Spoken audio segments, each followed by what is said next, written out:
الا المودۃ فی القربى، میرے قریبیوں میری اہل بیت کے ساتھ مودت کرنا۔ ایک ہے محبت اور ایک ہے مودت، ان کے اندر فرق ہے۔ میرے قریبیوں سے مودت کرنا، ان سے چاہت رکھنا۔ اب پہلے تو یہ اعلان کرایا گیا لا اسألکم، میں تم سے کوئی سوال نہیں کرتا۔ یہ نہیں فرمایا کہ لا اطلبکم، میں تم سے طلب نہیں کرتا، میں تم سے مطالبہ نہیں رکھتا۔ فرمایا لا اسألکم، میں تم سے سوال نہیں کرتا۔ علماء اس کی وضاحت یوں کرتے ہیں کہ سوال کا لفظ یہاں پر جو ذکر کیا، اس کا مطلب ہے اللہ کے نبی فرمانا یہ چاہتے ہیں کہ میں تو ساری کائنات کا مالک و مختار بن کر آیا ہوں، تم سوال مجھ سے کرو، میں تم سے سوال نہیں کر سکتا۔ میں کسی سے نہیں کہہ سکتا کہ فلاں چیز لاؤ، ہاں جسے جو چاہیے وہ ہمارے در پر آئے، سارا کچھ دے دیا جائے گا۔ اور دوسرے نمبر پر لفظ محبت یہاں پر ذکر نہیں کیا، مودت ذکر کیا کہ محبت کے بغیر تو گزارا ہے اور مودت کے بغیر گزارا نہیں ہوتا۔ اس کی مثال یوں سمجھو کہ جس طرح مچھلی کو پانی سے باہر نکال دیا جائے تو وہ زندہ نہیں رہ سکتی، وہ مر جائے گی۔ اس طرح مودت جو ہے وہ ایک ایسا تعلق اور ایسی لگن اور ایسی چاہت ہوتی ہے کہ جس کے بغیر بندے کا گزارا ہی نہیں ہوتا۔ تو فرمایا یہ جا رہا ہے کہ تم دنیا کے اندر میری اہل بیت کے ساتھ اس طرح مودت کرو کہ ان کی چاہت کے بغیر تمہارا دنیا کے اندر گزارا ہی نہ ہو سکے۔ حضرت عبداللہ ابن عباس رضی اللہ تعالی عنہ فرماتے ہیں ہم حضور کی بارگاہ کے اندر حاضر تھے، ہم نے عرض کیا یا رسول اللہ من قرابتک ہؤلاء الذین وجبت علینا مودتهم قال علی وفاطمۃ وولداہما۔ ہم نے عرض کیا کہ میرے آقا آپ اپنی جس اہل بیت کے ساتھ مودت کا حکم فرما رہے ہیں، ہم کو یہ بھی فرما دیں کہ وہ آپ کی اہل بیت ہے کون کون؟ تو اللہ کے نبی نے فرمایا کہ ایک ان میں علی المرتضیٰ ہے، ایک ان میں سیدہ کائنات ہے، اور دو ان کے فرزند ہیں، حضرت امام حسن ہیں، امام حسین ہیں۔ یہ چار ہستیاں، ان کا ذکر اللہ کے نبی علیہ السلام نے اس سوال کے جواب کے اندر فرمایا۔ تو پتہ یہ چلا کہ قرآن مجید کی اس آیت کے اندر رب تعالیٰ نے جن ہستیوں کے ساتھ مودت کا اپنے محبوب کی زبان سے اعلان کرایا وہ علی المرتضیٰ شیر خدا ہے، حضرت سیدہ فاطمہ الزہرا ہے، حضرت امام حسن ہے، حضرت امام حسین ہے، کہ بندہ مومن کو اس دنیا کے اندر رہتے ہوئے اپنا تعلق ان ہستیوں کے ساتھ اس طرح قائم کرنا چاہیے، اپنی نسبت ان کے ساتھ اس طرح جوڑ دینی چاہیے، اپنے آپ کو ان کا اس طرح غلام بنا لینا چاہیے، اور خود کو ان کے دامن کرم کے ساتھ اس طرح وابستہ کر لینا چاہیے کہ جس طرح مچھلی پانی کے بغیر نہیں رہ سکتی، بندہ ان کی مودت کے بغیر زندہ ہی نہ رہ سکے، بندہ ان کی مودت کے بغیر زندہ ہی نہ رہ سکے۔ حدیث پاک کے اندر آتا ہے نبی کریم صلی اللہ تعالی علیہ وآلہ وسلم نے، آپ سرکار نے حضرت علی المرتضیٰ شیر خدا رضی اللہ تعالی عنہ کو بلایا، حضرت سیدہ فاطمہ الزہرا کو بلایا، حضرت امام حسن کو بلایا، امام حسین کو بلایا، اور رب تعالیٰ کی بارگاہ کے اندر عرض کرنے لگے، ان کو چادر کے سائے کے نیچے کر کے فرمایا اللہم ہؤلاء اہل بیتی وخاصتی اذہب عنہم الرجس وطہرہم تطہیرا۔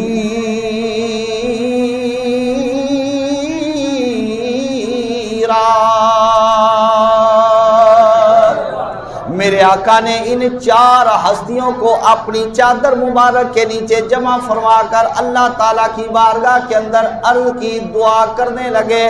یا باری تعالیٰ یہ میری اہل بیت ہے اور یہ میرے خاص ہیں، یہ میری اہل بیت ہے، یہ میرے خاص ہے، یا باری تعالیٰ ان سے نجاست کو دور فرما دے اور ان کو مکمل طور پہ پاک اور صاف کر دے۔ آقا دو جہاں علیہ السلام کی زوجہ مطہرہ حضرت بی بی ام سلمہ رضی اللہ تعالی عنہا موجود تھی، عرض کرنے لگی سوالیہ انداز کے اندر، آنا منہم،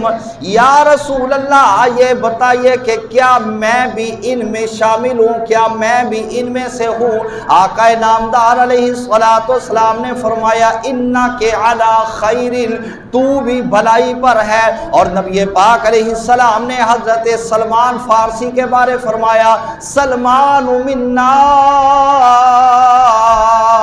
اہل البیت، سلمان بھی ہماری اہل بیت کے اندر شامل ہے۔ حضرت وائلہ نے عرض کیا، وَأَنَا مِنْ أَهْلِكَ، یا رسول اللہ یہ فرمائیے کیا میں بھی آپ کی اہل بیت کے اندر شامل ہوں؟ نبی پاک علیہ السلام سرکار نے فرمایا، انت من اہلی، تو بھی میری اہل بیت کے اندر شامل ہے۔ تو نبی کریم صلی اللہ تعالی علیہ وسلم نے ان ہستیوں کو اپنی اہل بیت شمار کیا، اور حضرت علی المرتضی رضی اللہ تعالی عنہ جب نبی کریم علیہ السلام ہجرت کی رات اللہ تعالیٰ کے حکم سے مکہ مکرمہ کے اندر سے ہجرت فرما کر مدینہ منورہ کے سفر کا آغاز کرتے ہیں، رب تعالیٰ نے آیت نازل کر دی، وَمِنَ النَّاسِ مَن يَشْرِي نَفْسَهُ ابْتِغَاءَ مَرْضَاتِ اللَّهِ، اور کچھ لوگ ایسے بھی ہیں جو اپنی جان کو رب تعالیٰ کی رضا کی خاطر بیچ دیا کرتے ہیں۔ حضرت جبریل امین علیہ السلام کو بھیج دیا، حضرت میکائیل کو حکم دے دیا، وہ آ گئے۔ باری تعالیٰ کیا کریں؟ اللہ رب العالمین نے فرمایا کہ میرے پیارے محبوب علیہ السلام جس بستر سے اٹھ کر گئے علی المرتضیٰ کو وہاں پر سلا کر گئے، وہاں پر چلے جاؤ، یا باری تعالیٰ چلے جاتے ہیں۔ اور پھر کیا کیا جائے؟ اللہ تعالیٰ کی طرف سے حکم آیا، اس حکم کی تعمیل کرتے ہوئے قام جبریل علیہ السلام عند رأسہ ومیکائیل عند رجلیہ وجبریل ینادی بخ بخ من مثلک یا ابن ابی طالب یباہی اللہ بک الملائکۃ ونزلت الآیۃ۔ حضرت جبریل امین آ گئے، وہ آ کر حضرت علی المرتضیٰ کی چارپائی پر سر والی سائڈ پہ کھڑے ہو گئے۔ حضرت میکائیل آ گئے، وہ حضرت علی شیر خدا کے پاؤں کی طرف کھڑے ہو گئے، اور انہوں نے کھڑے ہو کر حضرت جبریل امین نے یہ صدا لگائی، یہ اعلان کیا، کہنے لگے بخ بخ واہ واہ واہ واہ، ان کو داد دینے لگے، ان کے اس عمل کی، ان کے اس کام کی تحسین کرنے لگے، ان کو شاباش دینے لگے، بخ بخ واہ واہ اے علی شیر خدا، من مثلک یا ابن ابی طالب، اے ابو طالب کے بیٹے تیرے جیسا کون ہو سکتا ہے، تمہارے جیسا کون ہو سکتا ہے۔ کس طرح؟ مطلب کیا تھا؟ مطلب یہ تھا کہ تم بھی جانتے ہو کہ جب کافر لوگ گھر کے اندر اگر داخل ہو گئے تو ان کو پتا ہے کہ نبی پاک علیہ السلام کے بستر کے اوپر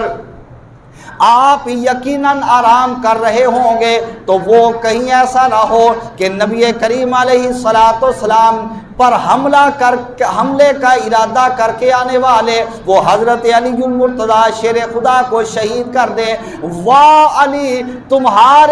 تمہاری جرت کے قربان جائیں کہ تم نے اپنی جان کی پرواہ نہیں کی، تم نے اگر پرواہ کی ہے تو اسی بات کی ہے کہ میری جان تو جانی ہے تو بے شک چلی جائے، میرے محبوب کا ذرہ برابر نقصان نہ ہو سکے۔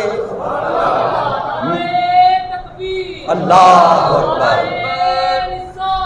یا رسول اللہ، زندہ باد زندہ باد،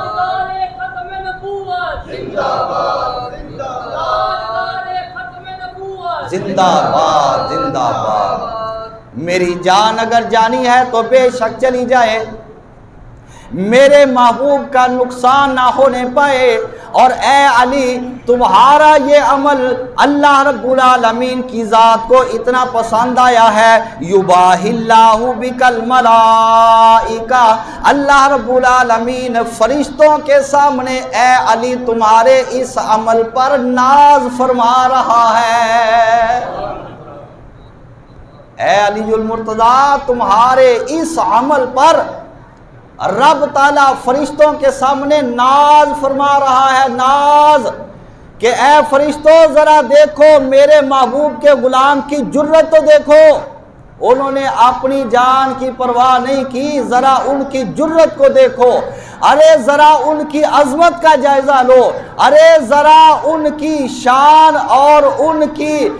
کے مرتبہ کو دیکھو کہ وہ اپنی جان کی پرواہ نہ کرتے ہوئے اپنے محبوب کی حفاظت کی خاطر اپنے آپ کو قربان کرنے کے لیے بے خوف اور نہ ڈر ہو کر محبوب خدا کے بستر پر آرام فرما ہو گئے۔ اللہ رے اسلام میں نشان حیدر، ہر مسلمان کا قبلہ ہے مکان حیدر، وہ قبلہ کے جس کے اندر حضرت علی المرتضیٰ شیر خدا سرکار کی ولادت ہوئی، حضرت علی المرتضیٰ کی ولادت کعبۃ اللہ کے اندر ہوئی۔ واہ اے علی مرتضیٰ، آپ کو رب تعالیٰ نے یہ شان، یہ عظمت عطا فرمائی کہ ساری کائنات کے رہنے والے مسلمان اس گھر کی طرف منہ کر کے رب کو سجدہ کرتے ہیں جس گھر کے اندر علی شیر خدا کی ولادت ہوئی تھی، جس گھر کے اندر حضرت علی شیر خدا کی ولادت ہوئی۔ ساری کائنات کے مسلمان اس گھر کی طرف منہ کر کے سجدہ کرتے ہیں۔ قرآن مجید کے اندر حسنین کریمین کی رب تعالیٰ نے شان بیان فرمائی۔ اللہ کا قرآن اٹھاؤ، سورۃ رحمان پڑھو، رب تعالیٰ نے فرمایا مرج البحرین یلتقیان بینہما برزخ لا یبغیان۔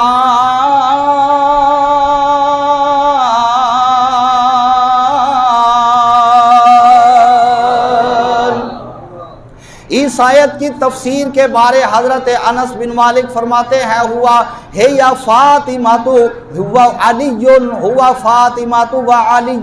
و یخرج منہما اللؤلؤ والمرجان قال الحسن والحسین، اس سے مراد حضرت علی المرتضیٰ اور شیر خدا ہے۔ مرج البحرین، اس سے مراد حضرت علی المرتضیٰ اور حضرت سیدہ فاطمہ، اور فرمایا یخرج منہما اللؤلؤ والمرجان، اس لؤلؤ اور مرجان سے مراد حضرت حسین پاک کی ذات ہے اور دوسری امام حسن کی ذات مراد ہے۔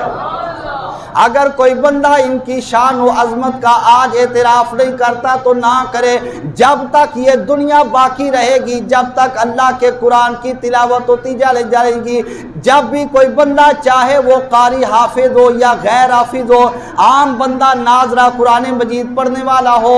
جب بھی اللہ تعالیٰ کا قرآن کھول کر جب بھی بندہ سورت الرحمن کی ان آیات کی تلاوت کرے گا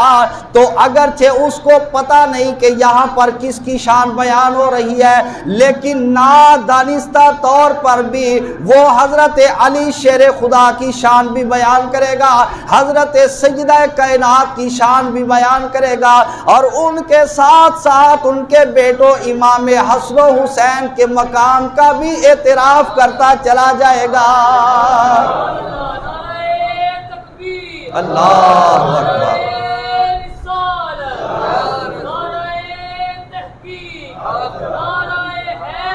یا علی زندہ باد، اونچا گاؤ زندہ باد، زندہ باد، زندہ باد، مردہ باد، مردہ باد، زندہ باد۔